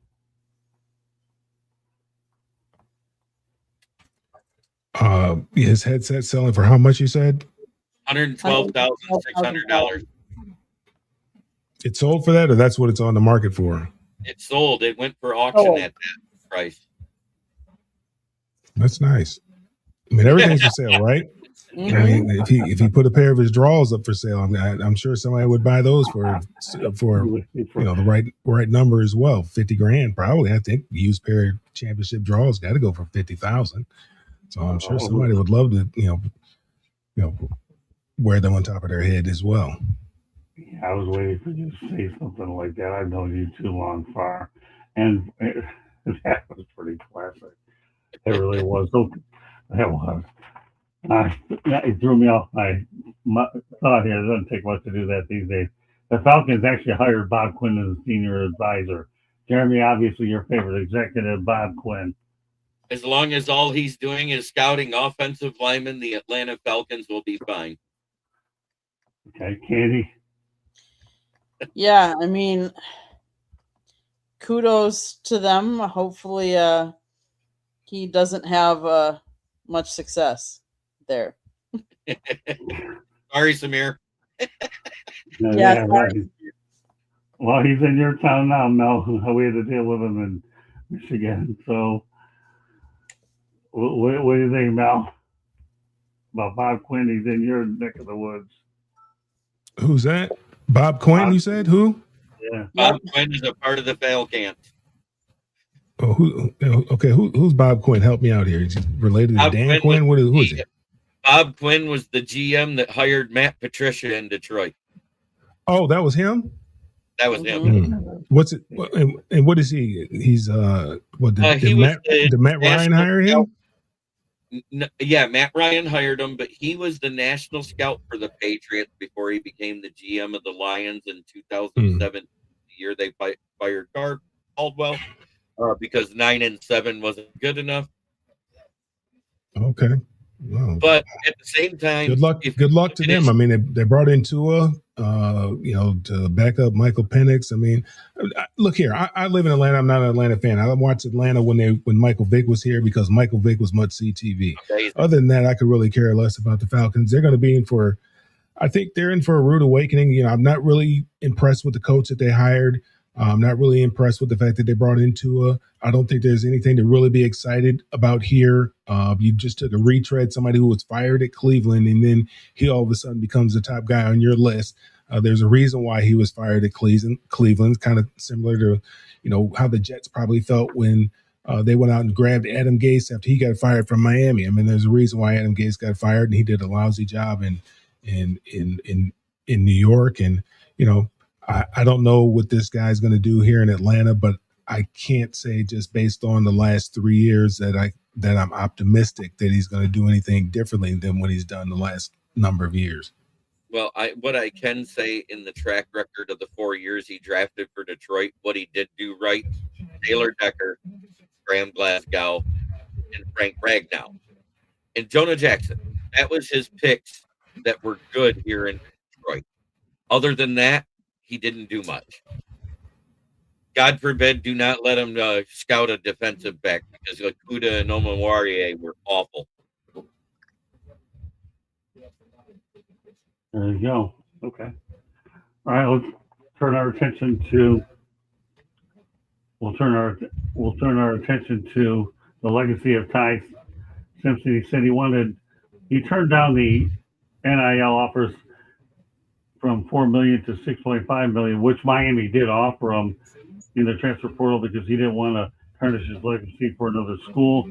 But the story goes on that he did declare for the draft, obviously, in January. So let's just talk about Ty Simpson, Jeremy, in general. He's going to be a guy that we're definitely be hearing during the draft.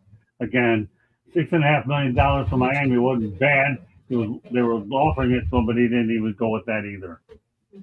I don't know what legacy he's trying not to tarnish. Did Alabama win a national championship with him at QB? The answer is no. So I would have taken that deal because he's slated as a day 2 pick.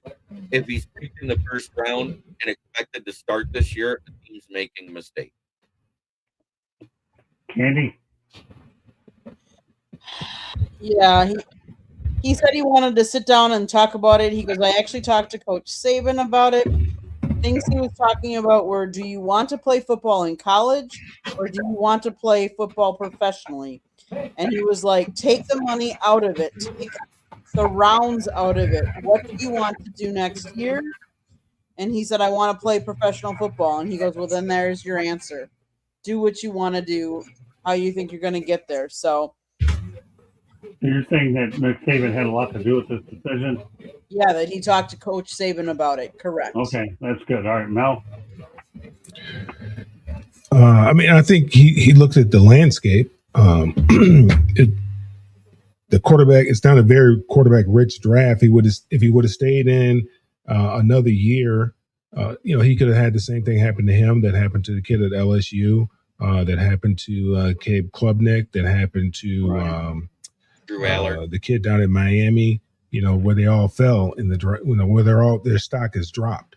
The kid from Miami that transferred to Georgia, I can't think of his name right now. He was slated to be a number 1 draft pick. Nussmeier was slated to be a number 1 draft pick. Colin Cowherd loved Caleb Klubnik, thought he was going to be the first round draft pick. And all those guys stock dropped because those, the teams, well, except for Miami, they played very well. But for the most part, with Clemson and LSU, those teams did not perform very well. And so next year, you got Arch Manning that's going to come out, who's been the number 1 draft pick since he was a senior in high school. He's been the number 1 overall player that's going to be drafted regardless of whether he played it down or not in college football.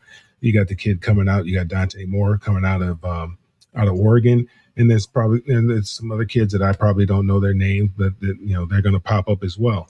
So he looked at the landscape. This was the best opportunity for him. He's slotted at being the second best quarterback on the draft board right now.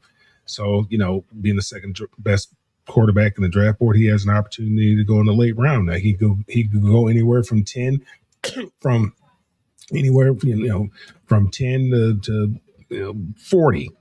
Anywhere in there, just depends on the team's need. When Pittsburgh drafted, the kid out of Pittsburgh in the mid-teens, nobody saw that coming. He probably didn't deserve to go that high, but they needed a quarterback. They needed the quarterback badly, and they reached for him, and it unfortunately didn't work out for him. So I just think he looked at the landscape and made a business decision. He's going to play professional anyway at some point one day. He said he didn't want to tarnish his reputation because he didn't want to go to another school. He went to Alabama to play for Nick Saban. Coach Saban ultimately retired, but he kept his commitment to the University of Alabama. That's where he wanted to go to school, and that's what he wanted to be remembered by was as a member of the Alabama Crimson Tide. He didn't want to go somewhere else. So when he's talking about tarnishing his image, he just didn't want to go somewhere else like some of these other kids and hop from one school to another school to another school. He wanted to play at Alabama. He played at Alabama. He got an opportunity to start at Alabama, and he has an opportunity. He could have continued his career, could have got some big time NIL money, but he decided he looked at the landscape and said, "Hey, it's best for me to come out now as opposed to waiting another year." It's just a business decision. I give him a lot of credit. We got rapid fire the next 3 topics to get to Ballrick to take us home. All right. So here's what we're going to start. We're going to start off with the fact that the Chicago Bears traded wideout DJ Moore to the Buffalo Bills for 2026 second round pick. Buffalo gets Moore in a 2026 fifth round pick. Moore obviously was the number 1 receiver for 1,364 yards, 8 TDs in 2023. His production dipped the past 2 seasons, but he gets the play with Josh Allen. All right, Jeremy, rapid fire. You know that drill. Who gets the best of this trade? Which trade was that? DJ Moore going to Buffalo. I think Buffalo got the best of this trade because look at what Chicago gave up to get him. They gave up the number 1 pick overall, which the Panthers took Bryce Young that year. So if you look at, they didn't get back as much in draft capital as they gave up to get him. And I think it's going to work out great because now Buffalo has a true number 1 wide receiver. Great stuff. Okay, Candy. Yeah, I don't know. The Bears traded wide receiver DJ Moore for 5th round pick and a 2nd round pick, right? So they allowed Chicago to gain draft capital and restructure their salary cap while giving Moore a new high impact role with quarterback Josh Allen. So I'm going to say Chicago probably. Okay, Mel. Yeah, I really haven't analyzed it that deeply. I'm not real. I don't know a lot about DJ Moore. How many receptions did he have last year? Did he get 60, 80 receptions last year? I mean, was he the number 1 or was the other guy the number 1? Was he a number 1 receiver, DJ Moore? I mean, I know they traded for him with the thought that he would be the number 1 receiver. I think prior to Caleb getting there or when Caleb got there, I can't remember. I don't know if Chicago. I don't think the fit, for whatever reason, I don't think that fit, was worked for him in Chicago, especially with the new coach coming in. It just it's really going to depend on what who they draft. With that draft pick that they traded for. Who does Chicago draft with that draft pick that they got from Buffalo, and then you can really say who won that trade. Okay, well that's fair. I can live with that. The Raiders suspending quarterback Geno Smith and the 2026 7th round pick to the Jets in exchange for a 2026 6th round pick. Smith returning to a team which he started his NFL career in 2013. Rapid fire. Will the second time Jeremy be the charm for Geno Smith in New York? I don't know if this is going to work out in New York. Geno Smith looked awful behind a porous offensive line. This offensive line does need some work there in New York. Geno Smith, he did great with Pete Carroll when their offensive line was good in Seattle. The next year, he kind of floundered, even though they barely made the playoffs. And then they missed the playoffs with him under McDonald's first year coaching there. So and then he goes to the Raiders and falls on his face. Maybe this is the Geno Smith we've all known he's been ever since he came out of college. Okay, Candy. Yeah, I don't know. I mean, look at the team he's going to. Is this going to be? I mean, we all talk about going to the Jets and how the Jets have ruined everybody else since their famous quarterback. But I mean, Rodgers couldn't do it there. What makes us think Geno Smith is going to be able to do it there? I get to play for Aaron Glenn, haha. But the best thing he's got going for him is Frank Wright. Go figure. Maybe Frank can fix him. Mel? I don't think Geno's broken. I mean, he's a serviceable starting quarterback in the NFL. This term franchise quarterback, I really don't know what that means. He's gonna. One thing we know, he's gonna turn it loose. He's not gonna do like Justin Fields and drop back and just hold on to the ball and then tuck it and run. He will turn it loose, and I think that's going to give guys an opportunity to make plays in the outside. And I think that's all Aaron Glenn wants, is somebody to turn it loose, loosen up the defense a little bit so that they can run the football effectively with Breece Hall, play some good defense, maybe give them an opportunity to win some games. That offense they had out there last year, they didn't have an opportunity to win any games with. And I love, Justin Fields, man, but he just can't play the position. I've said that before. For whatever reason, he just can't seem to play the position at the NFL level. I wish him the best of luck out there in Kansas City. Maybe he'll learn something from Patrick Mahomes and he'll get an opportunity, somewhere again down the line. But Geno, he resurrected his career in Seattle. I'm sorry, this is rapid fire, but I think that that's the best option that they had. What else could they do? The Jets. What else could they do? All right, final topic of the night, and then we turn it over to Jeremy, doing really well. Cowboys are acquiring Rashawn Gary, former Michigan Wolverine. Green Bay gets a fourth-round pick in 2027. Gary actually has been with the Packers for 7 years. The 28-year-old topped out in double-digit sacks in a Pro Bowl in 2024. His season-high sack, 9.5 sacks in 2021. All right, Candy, your thoughts about Rashawn Gary, a Cowboy, and maybe what the return could be for the Pack. I mean, you never know because when you're dealing a pick later on, but Rashawn Gary has done a lot for the Packers. He did restructure his contract to lower his cap hit to roughly $5.44 million for the 2026 season. He's expected to bolster Dallas's pass rush. He wasn't always healthy in Green Bay, but he did. I mean, he had 46.5 sacks over 7 years, so he's definitely going to be missed on the Packers. Mel? Yeah, your question was about Rashawn Gary. What was it about him? Because he got traded. He got traded during the season last year, right? Yeah, he got traded. No, he got traded this offseason. Oh, he got traded this offseason. What they trade him for? A pick? He got a fourth-round pick in 2020. Yeah. Dallas is doing everything they can to try to bolster their defense after they let Micah Parsons get out of there. Right. Offensively, they can compete with anybody. They just have to be able to stop some people. And you just look at, you look at the league. We know it's a copycat league, right? You look at how Seattle played defense. Their defense was lights out. So everybody wants to try to duplicate what Seattle did. They were able to run the football effectively, and they played great defense. So the Cowboys know that they're kind of porous on that side of the ball. They can compete with anybody on offense. If it was just an offensive game, if you're just playing 7-on-7 and it's just offense, they can compete with anybody. But they have to be able to stop somebody. In the NFL, you got to be able to stop somebody. So that's what they're trying to do. They're trying to bolster up that defense. Yeah, funny you say that, Mel, because it almost looks like the trade is like Micah Parsons for Rashawn Gary when you think about the pass rushers involved. I'm glad you brought it up in that context. All right, Jeremy, you have the last word on this topic, then you have your final co-pilot, whatever you have going, and then we're going to wrap the show up. We have about 7 minutes to finish up. Okay, Jeremy?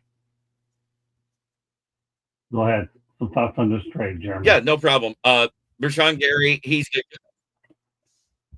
he'll be a good pass rusher, but he needs someone opposite him. If you look what he did with the Packers, he was solid, but he wasn't great prior to Parsons getting there. He had a great year with Parsons there until it looked like he quit on the season. I think it was right after the Thanksgiving game, even before Parsons got hurt. Okay. All right, go ahead. Take it away. You have something else you want to add as we get ready to wrap it up? Well, I should point out the next time you'll see Inside the Pigskin will be on May 19th. So we have a lot of great episodes here the last few weeks. Get you ready for the draft. So feel free to go ahead and check them out again as we also had a lot of good sound. Go ahead, Jeremy. Okay, well, that visual I have there was my latest mock draft. I actually got an A- grade overall. I went with Spencer Fanu at 17, Gabe Akis at 50, at 118, which is actually the fourth round, but it is what it is. Oscar Delp out of Georgia. I went with the defensive tackle I talked about, who should be a day 3 prospect just off of his numbers alone. U.R. Bernard. I went with Kendall Daniels, the cheetah linebacker out of Oklahoma, the 6'5", 242-pounder. Robert Spears Jennings, a good safety, also out of Oklahoma. Julian Neal, the speedy cornerback out of Arkansas. Tanner Koziel, tight end out of Houston. And Jack Strand, quarterback out of MSU Moorhead. Because with the last pick in the 7th round, you're looking at a project player. You're not looking at a starter. And this is a guy that's 6'5", 240, has decent athleticism, moves well in the pocket, and elite arm elasticity, and set a record in Division II with MSU Moorhead with throwing 115 touchdowns in 3 years. Is that it? Great stuff, Jeremy. So, all right, so here's what we're going to do right now. Candy, why don't you give everybody a preview of what's on tap tomorrow and Thursday? And Jeremy, you're going to also give a preview of what you're going to be doing on Thursday night as well. Obviously, you're pretty much my designated co-host here on this show. But we'll, Candy, start off with left with our week. We have the 3 shows left on our end. Go ahead, Candace. So you have Motor City Mad Mouse Show. You have 2 episodes tomorrow? Correct. 2, and then you have Sports Exchange at 9 p.m. And then on Thursday, you are doing sports rap. Or are you doing hockey or soccer? That looks like a hockey show. So you're going to be doing hockey on Thursday night. And then you can all tune in to Mr. Jeremy's, because we will be taking a little break. No, fire up. Jeremy, take it from there. What are you doing Thursday night? Well, since Fire Up isn't going and it is the NFL draft, while they get ready to travel out of the country to go to Portugal, I believe it was. That's where I started. will be hosting my 5th NFL draft coverage, where I go over each pick and give my opinions on the draft prospects. I don't really do draft grades like you see from these websites that you get them from, because I personally feel until year 3, every team deserves a C grade.